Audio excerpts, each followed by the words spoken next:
Welcome to the regular scheduled Cumberland School Committee meeting on February 8th, 2018 at 7:28 p.m. I'd like to ask that you stand for the Pledge of Allegiance.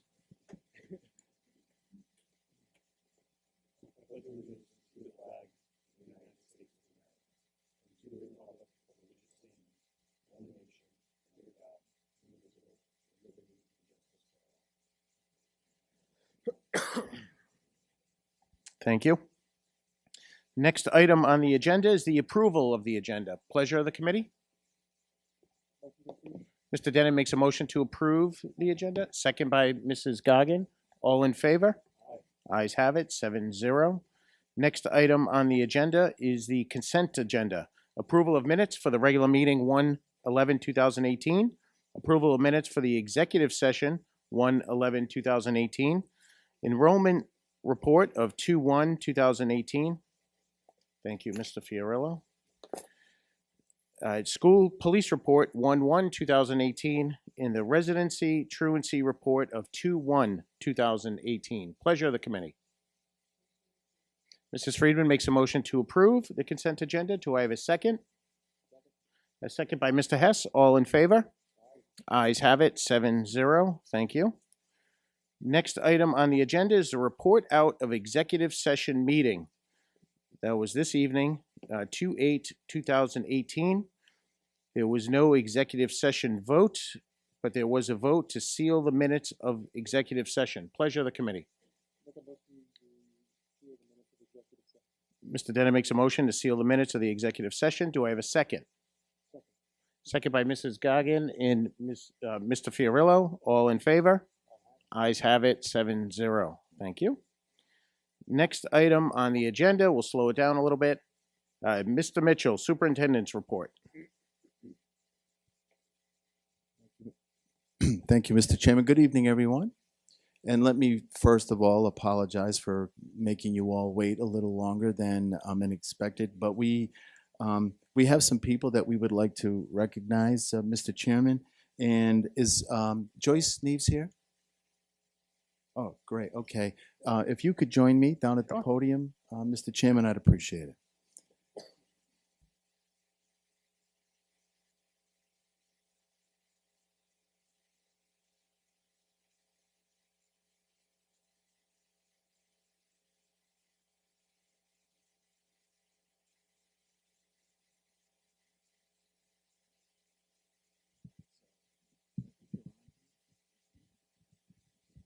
Let's turn this around. So forgive us for having our backs to you, school committee members.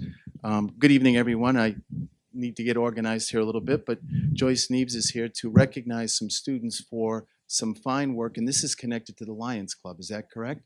Okay, so would you come to the podium and recognize these students for their good work? Thank you, Mr. Mitchell, and the chairman of the school committee, and the other members of the school committee. And excuse my back, please. Lions Club International sponsors a peace poster contest every year for middle school students ages 11 to 13. The Cumberland Lions has participated every year for at least the last 8 years.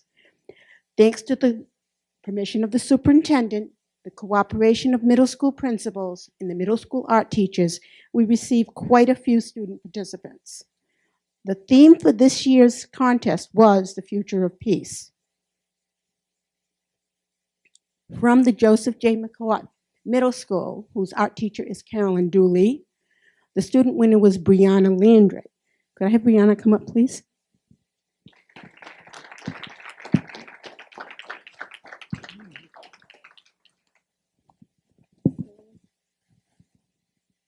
Okay.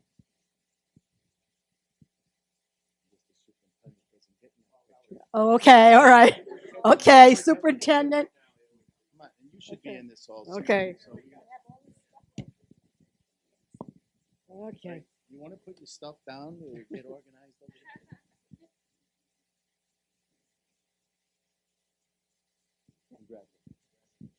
So Brianna, you've got a few other things that are coming to you, okay?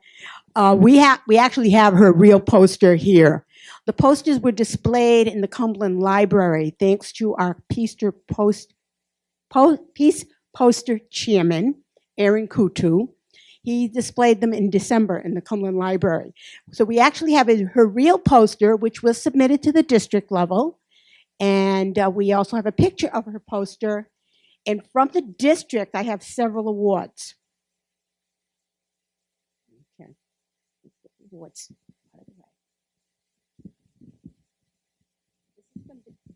Because you were a district representative of our club, Brianna, this is from the District 42 Lions, Peace Poster Contest, Future of Peace, Certificate of Participation presented to Brianna Landry, signed by Nancy Phillips, and the chair of the Peace Poster Contest, Robert Valcourt, and I'm supposed to have signed it too, but he put them in the frames before I signed it. So I was unable to sign it.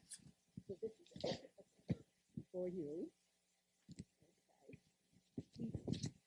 Bob Valcourt also does this every year. It's really, really nice. He does a T-shirt with their poster on it. I don't know if you want to take it out of the bag, Brianna, to show that.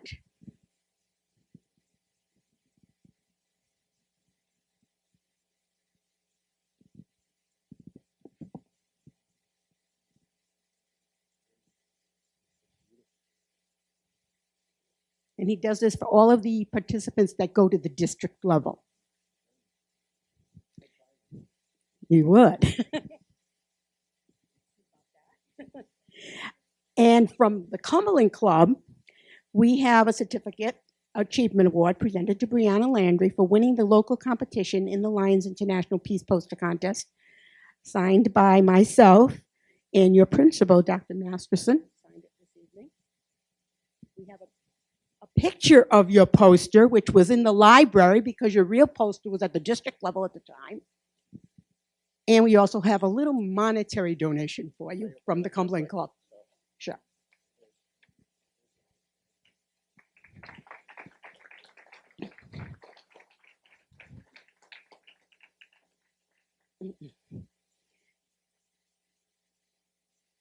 So she is from the North Cumberland Middle School. No, McCourt Middle School. I'm sorry. Got confused. From North Cumberland Middle School, our winner was Manal Fahim.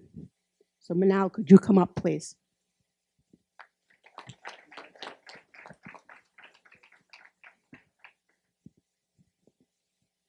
Okay.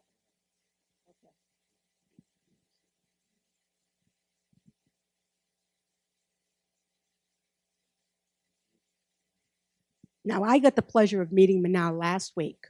She came to our District 42 Midwinter Conference because her poster was so beautiful, it won at the district level. It has gone on to international level, and we are keeping our fingers crossed. We hope that by the end of February, we'll hear how she made out at international level. So we're keeping our fingers crossed. This is a picture of what her poster looked like. This is what was shown in the library when the posters were posted in the library. And from our club, you got your district awards last week. From our club, we have a certificate for you and a little monetary donation also. So congratulations, Manal. Thank you. Thank you.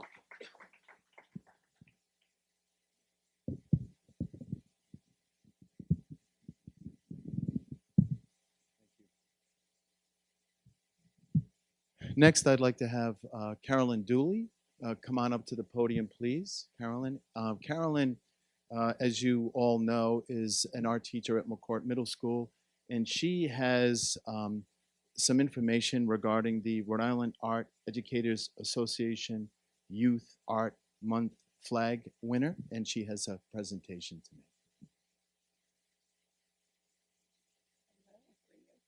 So if we can invite Sue Kalinda.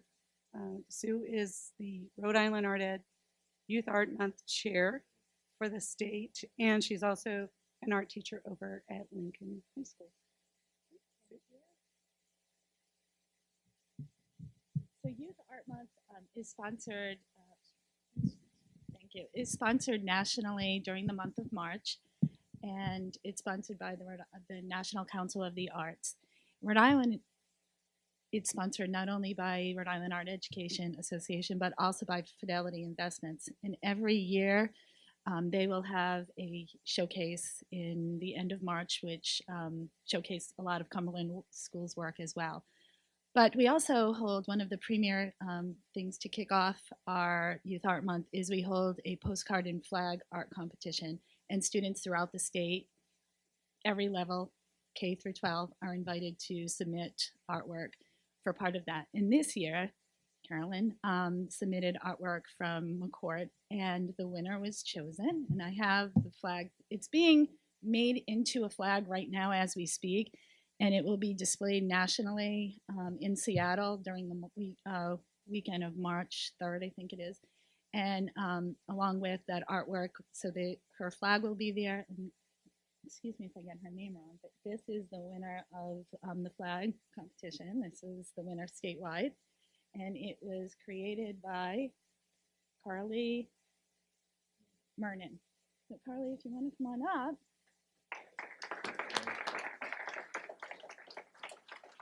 Thank you so much. It was amazing, and this is your certificate. And you can hold on to this for a little while for pictures, but it will be displayed at Fidelity as well.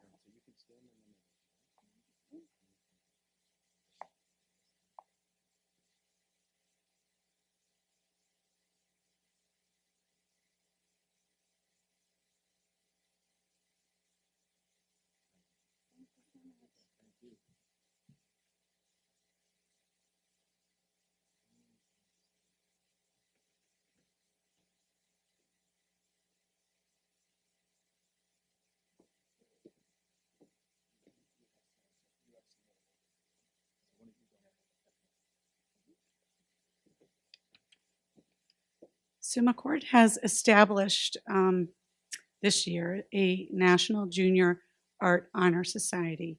And we have this great group of about 37 kids. And when we voted for officers, we ended up having an overwhelming amount of participation.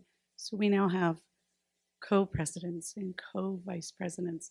And so we are going to introduce you to some of our leadership tonight. Evan Wolfenden, if you could come on up, is going to share a little bit about what he has done with the art club. And we also have Lexi Dawson, and she can explain her role in the National Junior Art Honor Society.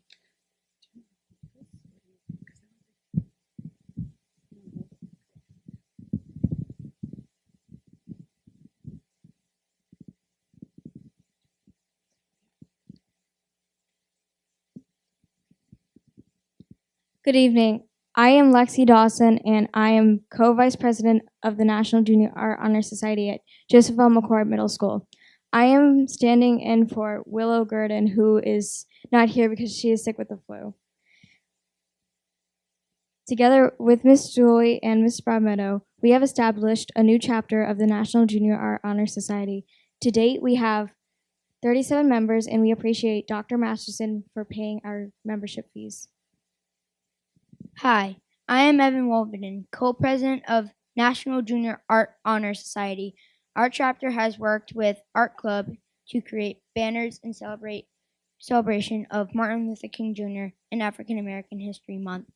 We also have created displays to educate our school on mindfulness. In fact, our meetings are called to order with a mindful minute using a Tibetan singing bowl.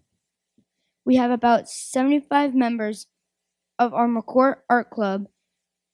It is free, open membership, and we meet every Thursday after school. We average about 35 students at every meeting.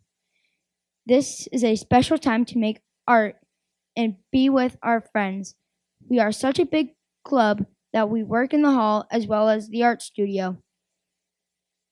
Would members of National Junior Art Honor Society please stand up and be recognized?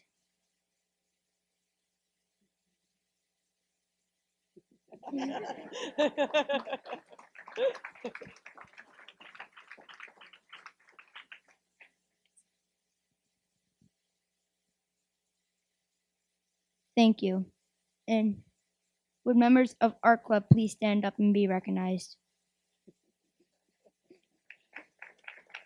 Thank you. We want you to know that March is Youth Art Month. We will have work displayed at Fidelity Investments in Smithfield and the Cumberland Town Hall. We hope that you will visit these locations to see the beautiful work our fellow students have created. Also, our National Junior Art Honor Society and Art Club has been raising funds to visit the Newport Art Museum and Atheneum. In May, thank you for giving us our time to share, and we appreciate your support of visual art. Have a good night. Good job. Good job. All right. Thank you very much and have a wonderful evening.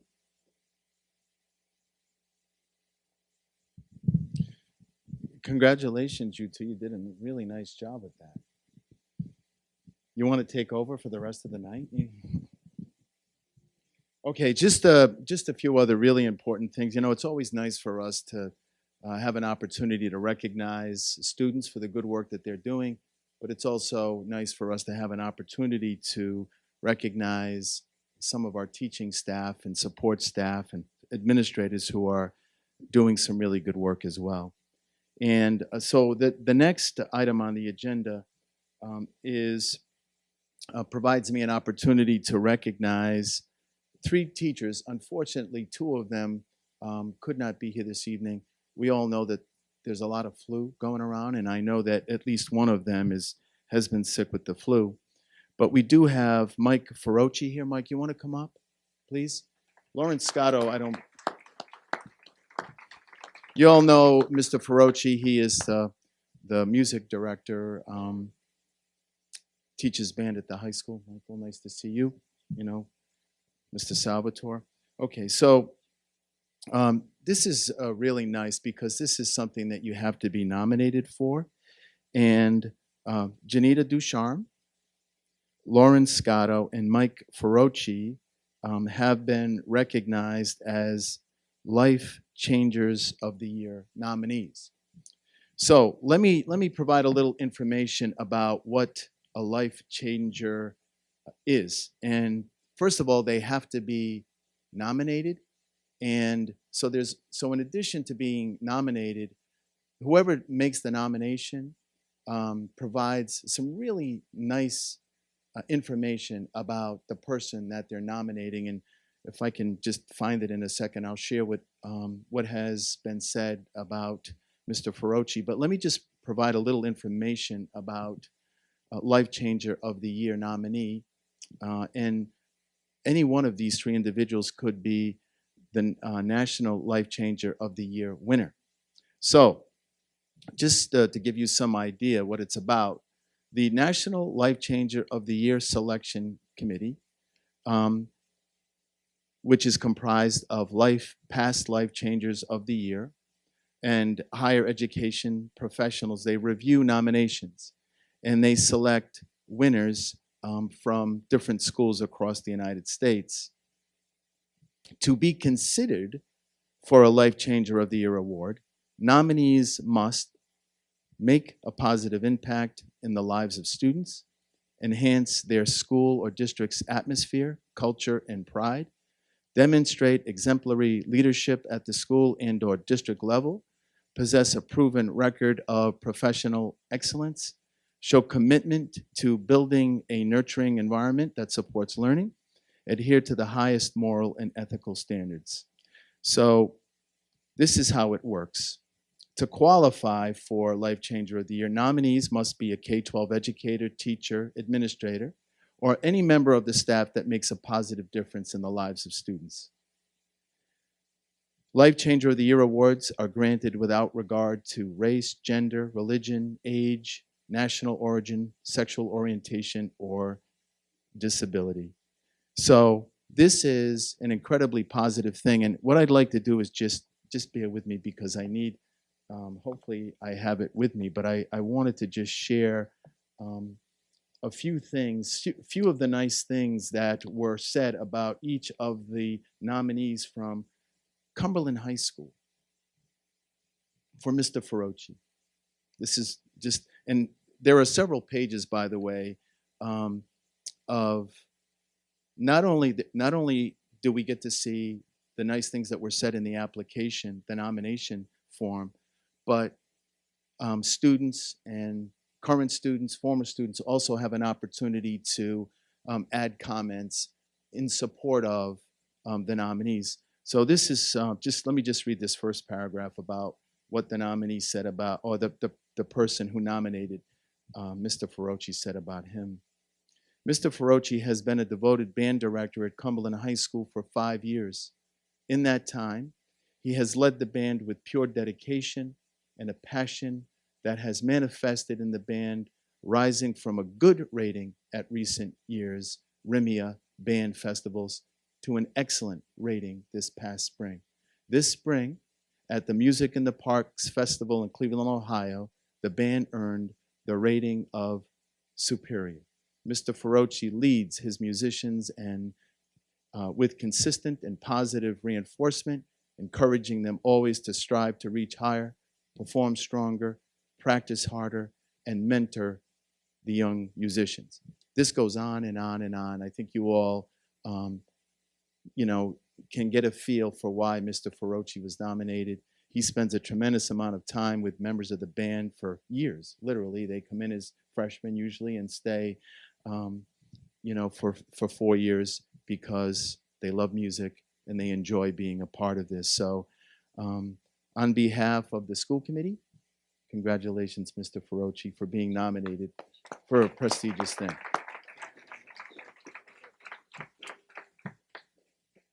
I think I have something.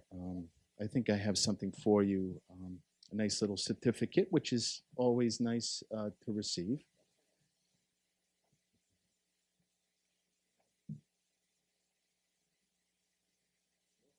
Congratulations, Mike. Okay, so just very quickly, you can sit down. You don't have to. Just very quickly, Lauren Scotto is an art teacher in the high school, and unfortunately, she's been sick with the flu, like many people have. Teaching, like art, takes a vision, patience, and practice. Ms. Scotto believes that art is a learned skill, not an inherited one. She draws inspiration from her surroundings and from her belief in every child that steps into the classroom. She is a passionate artist and educator. What makes Ms. Scotto stand out from the rest is that she gives you time. Former students told this nominator that Ms. Scotto is an incredible listener. And again, this is one of those things, this nomination goes on and on and on, but that's just a brief summary of what the person making the nomination wrote about her. And last but not least, we all know Janita Ducharme, who has done an outstanding job leading the chorus at Cumberland High School. And this is a quote, and I think this summarizes Janita. I have this urge to show people that there is love in the world, especially when they're surrounded by nothing but loss or hate. This is a philosophy that Ms. Ducharme has fulfilled every day at Cumberland High School. Going into her fifth year at CHS, she has rebuilt the music department where she teaches choirs and music theory and is the advisor of the Tri-M Music Honor Society. In a town dominated by sports, Ms. Ducharme is breaking new ground as an academic leader in the music department. She is branching out into the community, bringing music to new locations within the town. She hosts annual choir performances at a local theater, and her choirs attend all chorus nights to inspire younger students and allow the community to witness talented musicians in this area. And again, this nomination goes on, but I just wanted to give you a brief summary of the nice things that were said. And I mean, when you think about it, regardless of the profession that you're in. And I think especially being an educator, I think the single biggest reason that we all are educators is because we want to make a difference in the lives of the students that we work with.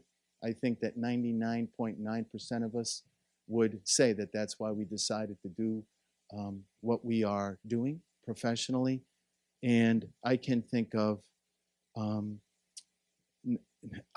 nothing more noble and anything more inspirational as an educator than knowing that you have had a profound impact on the lives of your students. So congratulations to you, Michael, and congratulations to Janita and Lauren for having the impact that they've had on their students.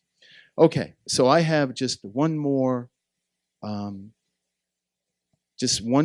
award that we need to recognize. And so, Mrs. Carbonic, can you come up with your team, please?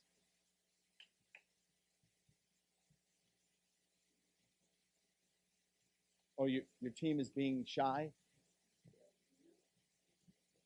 Okay, so you all know Mrs. Carbonic, and she'll introduce the members of her team, and she and Mr. Field have a brief presentation that they want to share with you. But do you all know what PBIS is, right? Positive Behavior Intervention and Supports. Ashton School has been recognized for the outstanding work that they have done in this area by the Sherlock Center on Disabilities at Rhode Island College.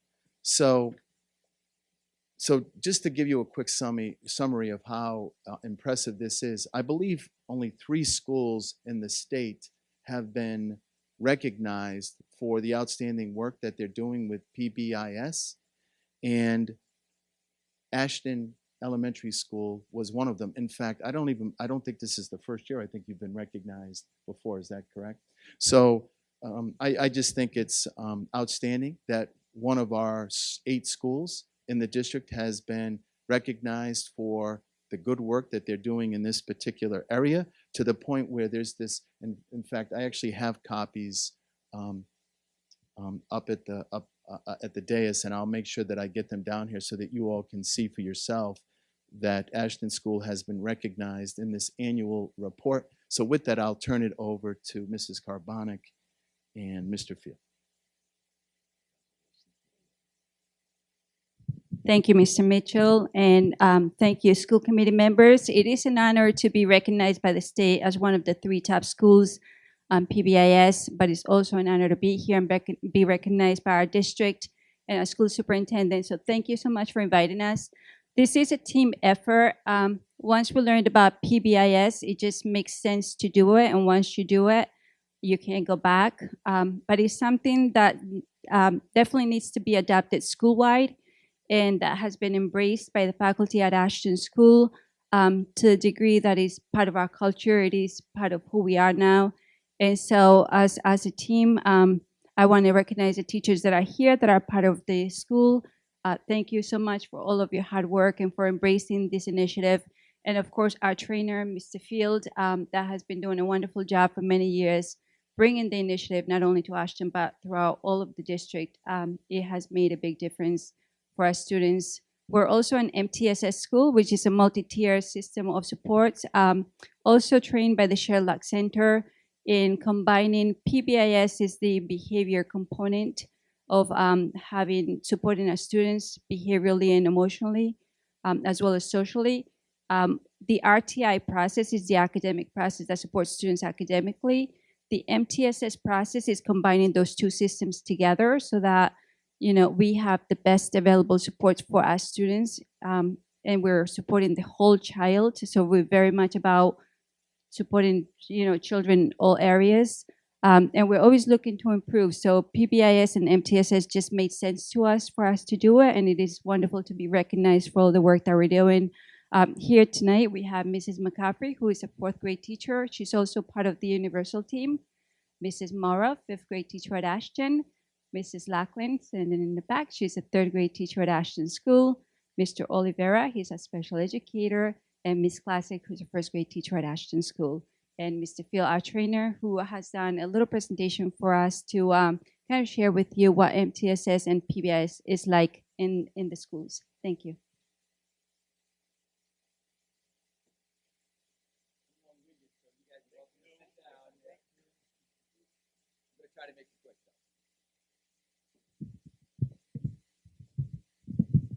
I'm not used to using a microphone. Most of the time my voice is loud enough, but for the people that are watching, I'll make sure I speak into the microphone. So I'm very proud of our whole district. I think when we talk at a state PBIS level, Cumberland is recognized across the state as one of the leaders in the PBIS initiative. So I am proud of all of our schools. Ashton is special to me, obviously, because I worked there as a kindergarten, first grade special education teacher for 10 years before taking on this role for the last 9 or 10. I'm starting to lose track. It's a great school, and they are really doing everything that you ask in that PBIS initiative. So I wanted to kind of just describe what that is, because sometimes they hear, PBIS, positive behavior interventions and support, but we don't get a chance to really talk about what that really is. So just a brief kind of summary. It's a framework for improving the culture and climate, safety, and learning for all students. And so that's kind of our catchphrase, and we know that academics is directly affected by if our social, emotional, and behavioral systems are in place. So they have a direct correlation. So what we're ideally looking for is we're looking for a common mission between all of our staff members, so that kids will will hear common language, will have a common experience and a common vision when they come to school, and try in the district to get all adults on the same page so that kids experience that. Initially is tough. So that's why we put specific systems into place so that we have consistency across the board. And we know that consistency will help improve our overall behavior. We kind of break it down into 3 different levels. So if I go back to our first slide, you kind of see that green, yellow, red. And so the green is basically things that we do for all students. The yellow is things that we do for some students that may be at risk. And then the red is things that we do for a few students that may need some intensive or individualized supports. So when we break down our systems in the green, you can see universal systems. The number one thing that we're trying to do in our schools is we're trying to build connections and relationships with our students. We're trying to clearly define expectations. So if you come in any of our buildings, you'll see the signs that are up in the hallway, in the cafeteria, in the classrooms, so that everybody's using the same language and we know what the expectations are across the board. But more than just putting up the signs, we're talking that language throughout the day. So you have a common message. If a student makes a mistake and is rushing in the hall and running down the hall, any adult will politely stop them and introduce themselves and say, oh, remember, when we're in the hallway, we need to walk calm, straight, and quiet. And then they'll go back with them and they'll have them practice that in a respectful way. So that common message of that and defining those expectations is important. We teach those expectations throughout the year to the students, and teaching and modeling is really one of our most influential tools. We want to make sure that we respond consistently to unexpected behavior. So when there is a behavior that needs to be corrected, we have a similar response to students, and our best consequence is reteaching. We have an acknowledgement system that's set up in our school so we're acknowledging students when they do follow expectations so that we can encourage that behavior to come back.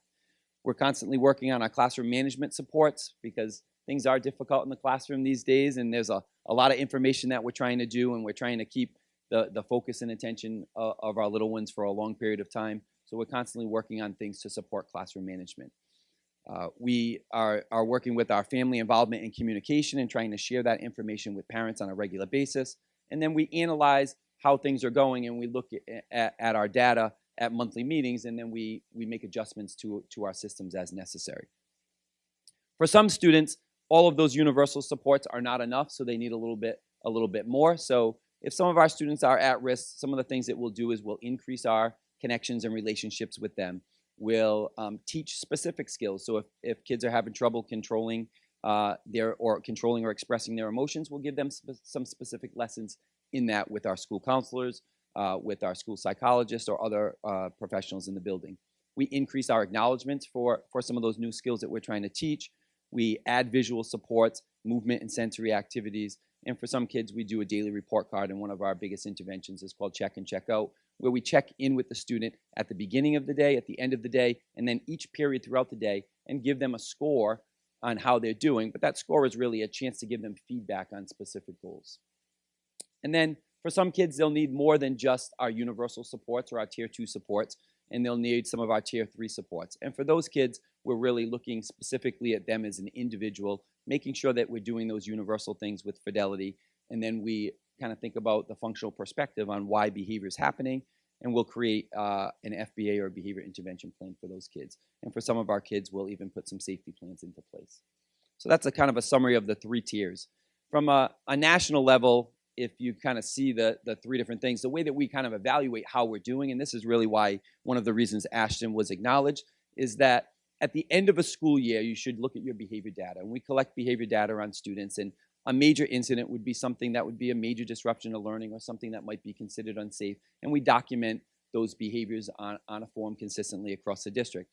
We hope at the end of the school year that most students will have 0 or 1 major referrals. And if you have 0 or 1 major referrals, you're considered responding to our universal supports. And we hope that 80 to 90% of our students at the end of the year will fall in that green category. We know that we're never going to have everybody in that green category, but our hope is to have 80 to 90%. Some students are going to fall into that at-risk category, which means they'll have 2, 3, 4, or 5 major referrals. And we hope that by the end of the school year, we'll have less than 10% in that category. And then those students that may fall into that red area needing some individualized interventions, we hope will be 5% or less. And that would be if you have 6 referrals or more. So when we look at, it's a lot to look at here, but when we look at Ashton over a 5-year period, you can see ideally we want 80 to 90% of our students in that green area. In each of those 5 years in the past, we fall within those categories. In all 3 categories, we're meeting the criteria. And so that is really an attribution to the staff for really working consistently on all of those things that we talked about from a universal standpoint. And so the majority of our kids are responding to what we're doing with them to create a positive culture climate and make a safe learning environment for all students. And then as Nydia had mentioned, our end-all goal, which we're working at now, when we first started 10 years ago, we were looking at social, emotional, behavioral components in one area and our academics in another. And now, especially when we work with our students that are in those tier 2 or tier 3 supports, when I go back to those kids that are in that yellow or the red, we really want to make sure that we're looking at the whole child. And so we're looking not only at their social, emotional, and behavioral concerns, but also looking at their academics. And then together we have a team that meets weekly to discuss those children so that we can put interventions into place and kind of curb their trajectory in a better way. So MTMS, multi-tiered systems of support, is exactly that. It's taking the PBIS positive behavioral piece and taking the RTI academic piece and putting them together so that we're looking at the whole child when we're discussing them. So really proud of Ashton and our whole district, and it's a great team over there. I worked there for many years, and when you walk in the school, to me the most important thing is that you feel the culture and climate. And when I walk into that school, you feel welcomed. The kids smile at you, they say hi to you, they're polite to you, and it's just it's a wonderful atmosphere to be in. So very, very happy for this team right here. Thank you for your time.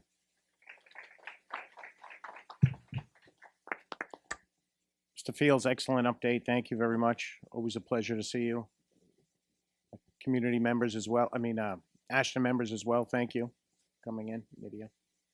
Mr. Mitchell? Mr. Chairman, if I may, just very quickly, couple of things. And I don't want to embarrass him, but Jim Field is as highly skilled in what he does as any person I've ever seen. Like, he's just one of those individuals who knows how to respond in situations where, a student may be acting inappropriately. He just is masterful at knowing what to say to respond to given situations, how to diffuse given situations. We're one of the reasons why we're recognized in the state and beyond for our work in PBIS has a lot to do with him. So thank you for the good work, Jim, that you do. And I also, and I would be remiss, I need to take this opportunity since Talia Classic is here. She was nominated by her colleagues for a Crystal Apple Award. And for those of us in the profession, being a classroom teacher is incredibly difficult, and it's one of those things that you really can't fully appreciate how hard it is until you're in it. Imagine standing in front of 23 kids all day, every day, and having an impact on their learning, which profoundly impacts their lives. And to be recognized by colleagues for the good work that you're doing, I think is impressive and should be recognized. And the reason I'm doing this is because I could not go to Ashton yesterday when they had a little ceremony to recognize Talia, and I just wanted to take the time to recognize her this evening. Can you just stand up, please? Congratulations to you. And, you know, one of the things that I don't think most people understand, and I think it's important that I mention it, it's been my experience that the best teachers, not only do they spend a tremendous amount of time standing in front of those kids teaching them lessons every day, but they also spend a tremendous amount of time planning. So people have no idea how much time, it's almost like you spend as much time planning as you do standing in front of those students every day. So I just think it's important for us to acknowledge that, and congratulations to you, Talia, for being recognized. Yes, Mrs. Carbonic, well, I guess so. No, it's okay.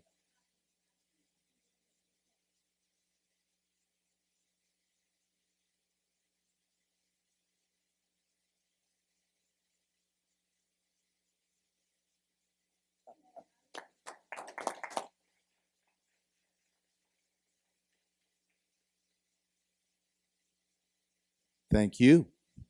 Thank you, Mr. Chairman. Excellent update. Next item on the agenda is Chairperson's Report, Fiscal Year 2018 Budget Update. At this time, I have no new update. Next item on the agenda is reports of standing committees. Payment of bills. Mr. DeMonica. Chairman, the fiscal did meet and reviewed the check registers, and on a 3-0 vote, I would move approval tonight. Payment of the bills in the amount of $891,926.08. And I make that in a motion. Mr. DeMonica makes a motion for the payment of bills in the amount of $891,926.08. Do I have a second? Second by Mr. Fiorillo. All in favor? Ayes have it, 7-0. Thank you. Thank you, Mr. DeMonica. Next item on the agenda, Fiscal Management Subcommittee Update. Mr. DeMonica. Mr. Chairman, tonight we had a good discussion with our healthcare consultants in regards to implementing the HSA account if we go that route with our unions and administrators. And they brought in some information in regards from what Blue Cross has estimated what it would be, and an actual actuary company that did it for us as well. So we've got some numbers to talk about in the future here and see where we want to go. But the savings that they're estimating, it could be a $300,000 swing to the good or $300,000 swing to the bad. And so it's something we need to look at. It's the savings that the mayor thought we would get are nowhere near than what we're actually getting. So it's something we will look at. And we did talk about buying a tractor for the school system to do sweeping, snow plowing, grass cutting, etc. And that got tabled to our next meeting, and that was it. Thank you. Thank you, Mr. DeMonica. Good update. Next item on the agenda, Policy and Procedures Subcommittee Update. Mr. Fiorillo. Sorry to say that Policy and Procedures did not meet this week. We will meet in 2 weeks with a very full agenda. Thank you, Mr. Fiorillo. Next item on the agenda, Achievement and Communication Subcommittee Update. Mr. Denon. Thank you, Mr. Chair. Achievement and Communication Subcommittee met a couple weeks ago, back in late January, and the topic was an update from the middle schools. And we had Dr. Masterson and Mrs. Coughlin give presentations and lead a discussion about some of the changes that have taken place in the middle schools. It was basically an update to something we had done, I think, in August or September. One of the big topics was the schedule change that's occurred at the middle schools. And the positive impact it's having on students. It's providing more instruction time in the 4 core subjects, and it's just having great results. I think, as Dr. Masterson said, his teachers are protecting that time. They want to use that time for instruction. I think Mrs. Coughlin said some of her teachers called this is the best year yet. They instruction-wise because of this time, or in part because of this. We talked about all sorts of things related to the middle school, including, I don't know if you remember, we purchased books for the 6th graders for the American Reading Corporation, is that what it is? Company. And the impact that that's having, and it's improving STAR assessments, especially at McCourt. They're seeing great gains from that. So that was really great to hear. Another thing we heard about at McCourt is an initiative to improve attendance and to keep track of attendance and to make everyone aware of how important attendance is. And also, great work there. And finally, there's a world language exploration program for 6th graders, which is, I think has started already or will start soon. And it's to give them a little entrance, a little taste of the foreign languages they will take in 7th and 8th grade and beyond, to help them choose between the languages that we offer. I know I said finally, but I do want to add, we talked a little bit about budget requests. So we all know that we're entering budget season. So it's good to hear from the principals about what they need in their schools. And we're going to hear more about that when we talk about the budget. Thank you. Thank you, Mr. Denon. Excellent update. Next item on the agenda, comments from the public. Anyone, please step up to the microphone, state your name.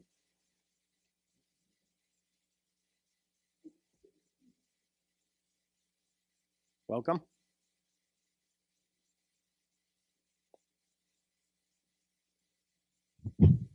My name is Joe Vella. I live in Cumberland. Back when I used to work in corporate America, the norm when somebody was laid off was to give the person 1 week's salary for every year of employment. Here, I read in the newspaper last week that our previous principal got somewhere in the order of $52,000 for severance pay. And I understand that she left of her own volition.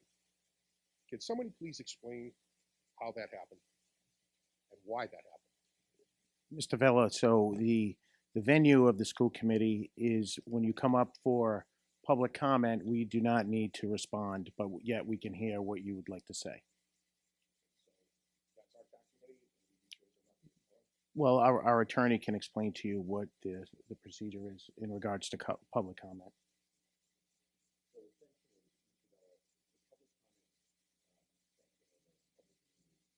Opportunity for the public to do exactly what you're doing. But this is the school committee's meeting, and so you are a member of the public at that meeting. So have at it. You can ask or say whatever you want, but it's not necessarily a dialogue. It's just an opportunity for the public to give comment. As a taxpayer, I somewhere in the order of 70-72% of my taxes go to the school. So my question is, who do I talk to? How do I get an answer to that question? Who do I speak to? Whether it be, do I write a letter? How do I do that? So, Mr. Vella, so I'm not looking to go back and forth with you. I'd rather you maybe reach out to central administration, maybe the superintendent's department, and maybe they can guide you in that type of direction. But if you'd like anything else to say, please feel free to say it. Oh, I want to be told where to go for this to get this answer. That's all. And I figured I'd go to you guys. You're the school committee. You can, Mr. Vella, you can also contact your school committee member. Okay. In your district as well. I'm not sure what district that you're in. Okay. Thank you. All right. Thank you. Anyone else? Public comment?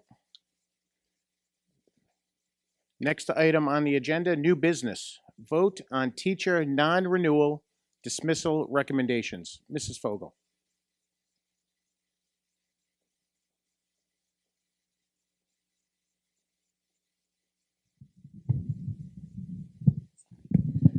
Good evening. So it's that time of year again where we have that March 1st deadline pursuant to state law.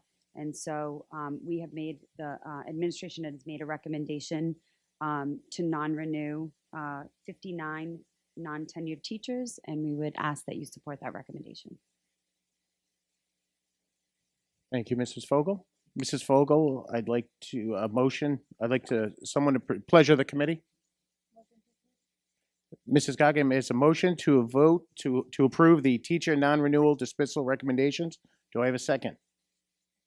Second by Mrs. Friedman. All in favor? Ayes have it, 7-0. Thank you. Thank you. Thank you, Mrs. Fogel. Next item on the agenda, discussion and/or vote to approve resolutions. Mr. Demotic, I believe both of these have been tabled, SCPR 2018-02. That has been tabled to the next meeting, and there was no action taken on number 3 since we don't have all the information yet. The SCPR 2018-03 purchase of student van tabled as well. Correct. Thank you, Mr. Demotica. Next item on the agenda, discussion and/or vote to approve homeschool instruction requests for the 2017-18 school year. Mr. Mitchell. Mr. Chairman, I recommend approval. Mr. Mitchell recommends approval of discussion or vote of the homeschool instruction. Do I have a pleasure of the committee? Mr. Denon makes a motion to approve. Do I have a second? Second by Mr. Fiorillo. All in favor? Ayes have it, 7-0. Thank you. Next item on the agenda, personnel recommendations. A, vote on resignation and separation agreement with high school principal. Mrs. Fogel. So Mrs. Fogel's going to be seeking the advice and consent of the school committee on a bunch of personnel matters. One of the matters is whether the school committee is going to accept the resignation and separation agreement of Donna Charlton, the Cumberland High School principal. The school committee thought it would be appropriate for me as legal counsel to put the matter in perspective. In December, based on the information that was available, the central office administration, the school committee, and Ms. Charlton determined that the best way forward for both the high school and for her personally was for the committee to accept her resignation as high school principal.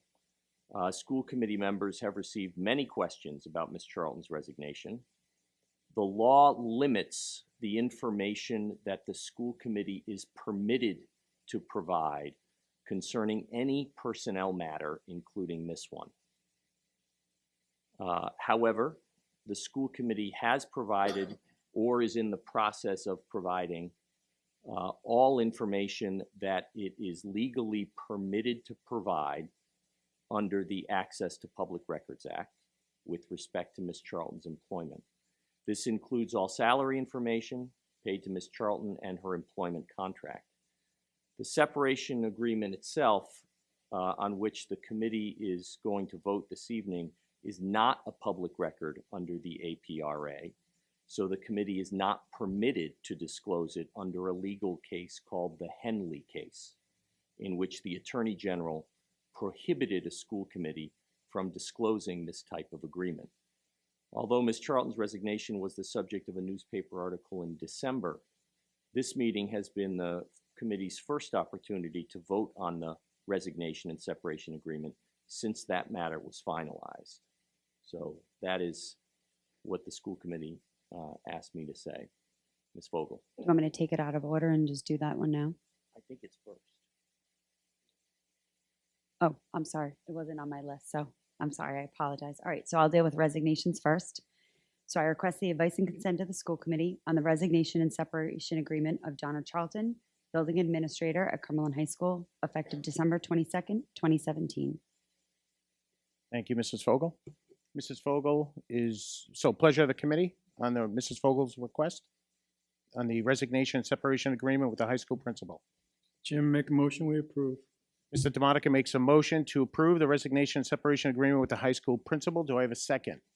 Second by Mr. Fiorillo. All in favor? Against? The chair votes against this. It passes 6-0. Thank you, Mrs. Fogel.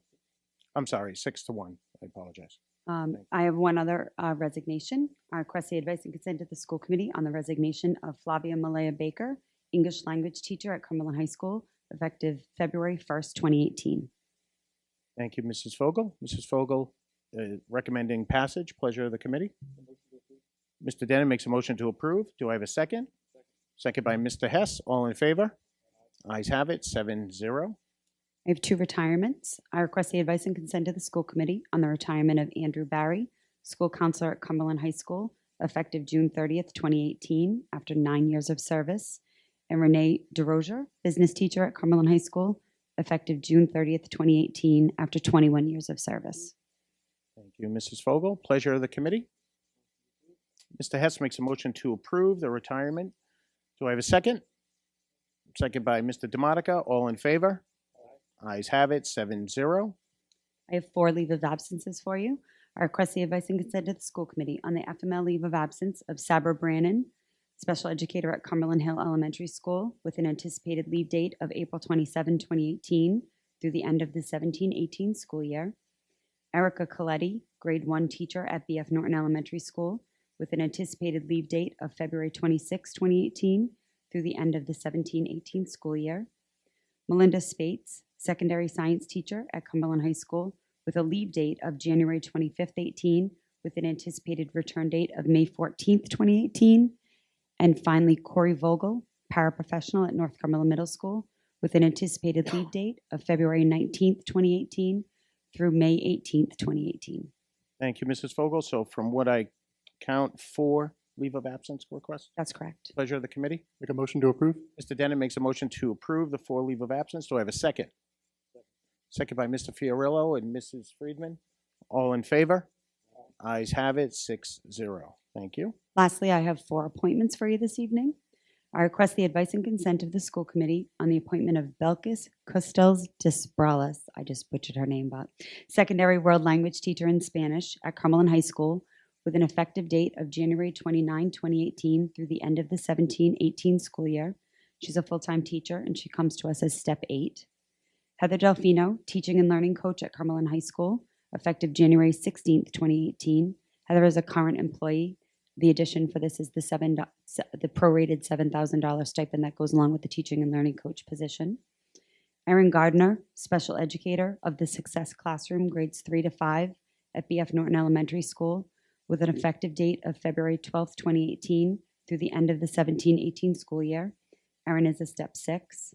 And lastly, Elise Hickey, secondary English/EL educator at Cumberland High School, with an effective date of February 7th, 2018, through the end of the 17-18 school year. Ms. Hickey comes to us as a step 10. Thank you, Mrs. Fogel. Mrs. Fogel, there's 4, correct? Yes. All right. Pleasure of the committee. Motion to accept the 4. Mr. Fiorillo makes a motion. Do I have a second? Second by Mr. Denon. All in favor? Ayes have it, 6-0. Thank you, Mrs. Fogel. Thank you. Next item on the agenda, school committee comments, school liaison reports. Pleasure of the committee. Mr. Fiorillo. With everything that's been going on at the high school, there's been a lot of talk in social media about the condition of what the high school must be going through, that it's in a death spiral, all kinds of outlandish remarks, quite honestly. I think it's a real slap in the face to the professionals that show up every day to work, do their job to the fullest of their capabilities. The high school is currently being headed by Mr. Damana, who, aside from being an assistant superintendent, is an accomplished building administrator. We have the administrative team that's also serving their roles. And this high school is running just fine. Teachers are still showing up to school every day. They are teaching the curriculum. Students are succeeding. Everything is really being dealt with. The school is in good hands and is under very capable leadership until we have a permanent replacement. That's all I wanted to say. Thank you, Mr. Fiorillo. Mr. Denon? Thank you, Mr. Chair. I just wanted to add to that that Mr. Damana has really stepped up, and I speak for many of us, I think all of us perhaps, but that we appreciate all the work he's doing, and he is, I'm sure he's putting in a lot of long hours, and the district is better for it as a result, is better as a result. Thank you. Mr. Denon, I agree. I wish Mr. Damana was here, but he's homesick with the flu with a high fever. He texted me a little while ago. So, anyone else? Mrs. Friedman? In I guess I'm speaking on public record, you know, as a taxpayer and the parent of a 10th grader myself and an 8th grader, it is our responsibility to make the best decisions that we can for the school with the information that we have. And our focus now is making sure that we select the best next principal to lead Cumberland High School to where we know it can be and where it is. And so I want everyone to know that we're as in this as every taxpayer and parent in this town. And it is our responsibility to help make the best decisions for this district. And our focus now is how do we move forward from this and give our schools and our administrators what they need. Thank you, Mrs. Friedman. I would like to say, so I got a call today from House of Representatives Mia Ackerman, and she mentioned a House bill that is in right now. It is H6145, introduced by Representative McEntee, Crazen, Tanzi, Casamarito, and O'Brien. In relation, it authorizes the school committee to appoint one designee to the board of directors of the governing body of certain charter public schools, which students from the district attend. So this would mean that we would have one representative from the school committee that would sit on any charter school that's in Cumberland. So this was heard, I want to say, in type of, please don't quote me directly, but Mia sits on this board. I had it written down on another piece of paper. Health and wellness. And, if anybody can remember, I'd appreciate it. But health and wellness. Yeah, that's what it is, Bill. Thank you. So she mentioned that. So I said I would mention it to the full school committee. That I think this is a positive move to have representation on the charter school when they have their meetings. So, thank you. That's all I have for tonight. Anyone else? Just getting over the flu myself. Next item on the agenda. Oh, hold on, Mr. Fiorillo, Mr. Mitchell. Do we have executive session? No, we do not, Mr. Chairman. Not. Mr. Fiorillo has a motion to adjourn. Do I have a second? Second by Mr. Denon. All in favor? Ayes have it. 7-0. Thank you very much, everyone. Have a good night.